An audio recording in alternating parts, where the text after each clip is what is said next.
Hello everybody, this is Alex Merced from alexmerced.com, and this is going to be the first in a series of videos I'm going to be doing, just covering some foundational ideas that I want to get across on many of my podcast feeds, YouTube, Facebook, so that way everyone can kind of have a point of reference over some of these basic ideas such as property rights, money, etc.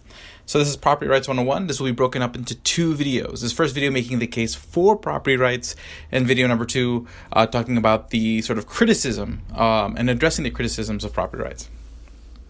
So first, kind of define sort of how a property rights system works and sort of what does it do.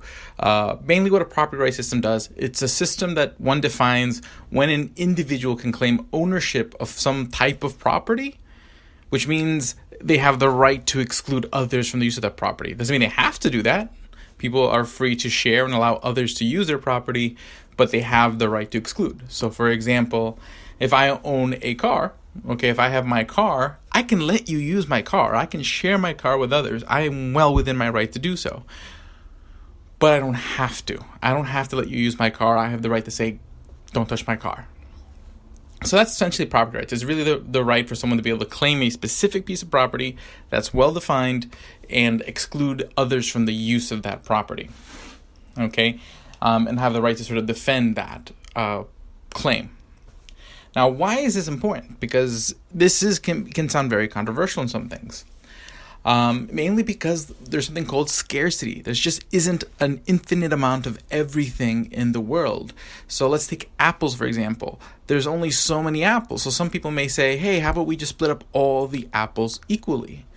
Problem is, not everyone needs apples, and not everyone needs apples for the sake of apples. Some people may want an apple pie. Some people may want apple cider or other apple type stuff, and they may need different amounts of apples to create those things, and some of them may want those things more than others.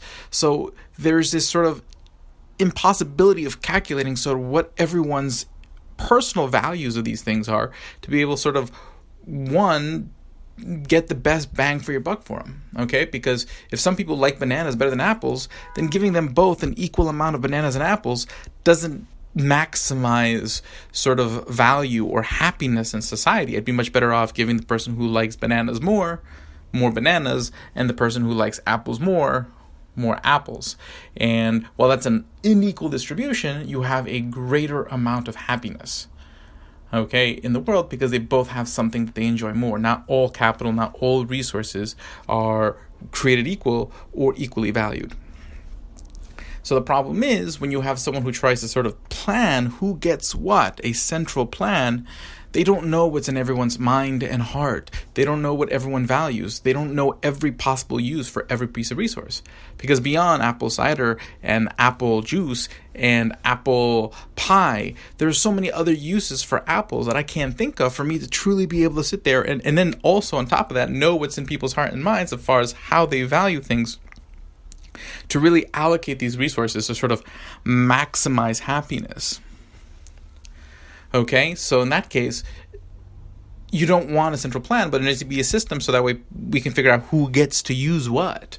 So that's where property rights come into place, in the sense of saying, hey, you know what, whoever got to it first in the beginning, if nobody owns something, if something is unclaimed, basically whoever gets to it first and claims it first has right to that. If you find a piece of land and you can define the piece of land that is yours, whether it's by building a fence, you've defined that plot of land, that land is yours because no one else got to it first.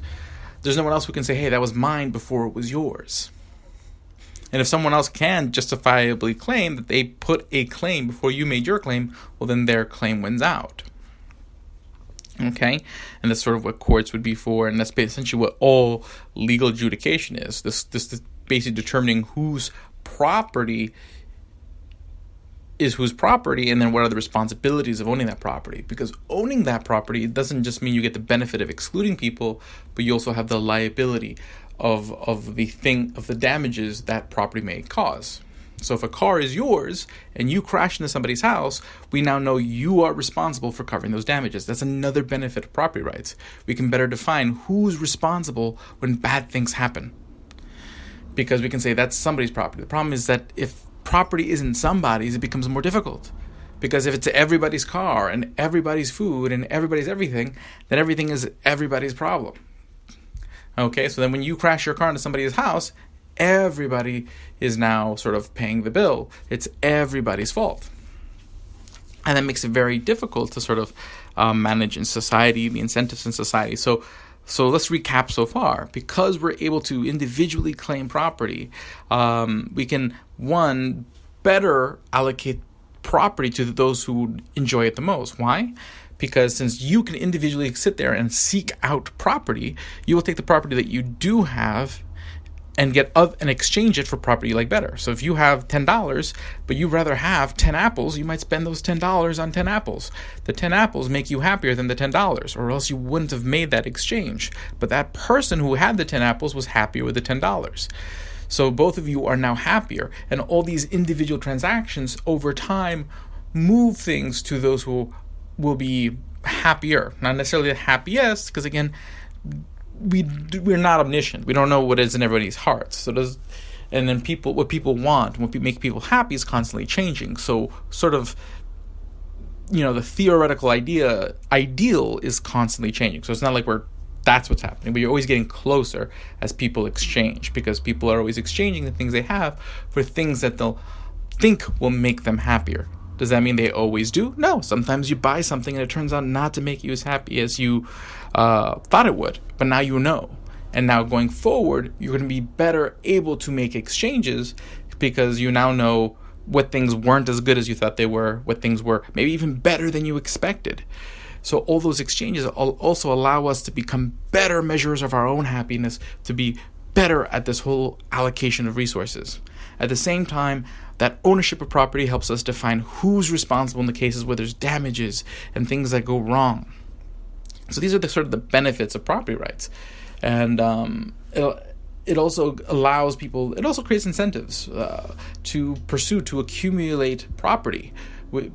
So that means people are trying to find ways to create new types of properties. That's called innovation. When we take the property that already exists, we take apples and sugar and flour and make it into an apple pie that someone may value more than all those pieces put together. And we create new property that is worth more. And we are building our wealth that way because we're creating new things that people value. And we have an incentive to do so because it allows us to build up our own individual property, to discover newer, better properties. So we have the incentive for innovation.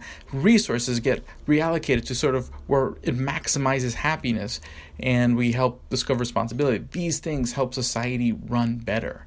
And absent these things, basically, there is just scarcity, and then it just becomes sort of, when nothing is for sure anybody's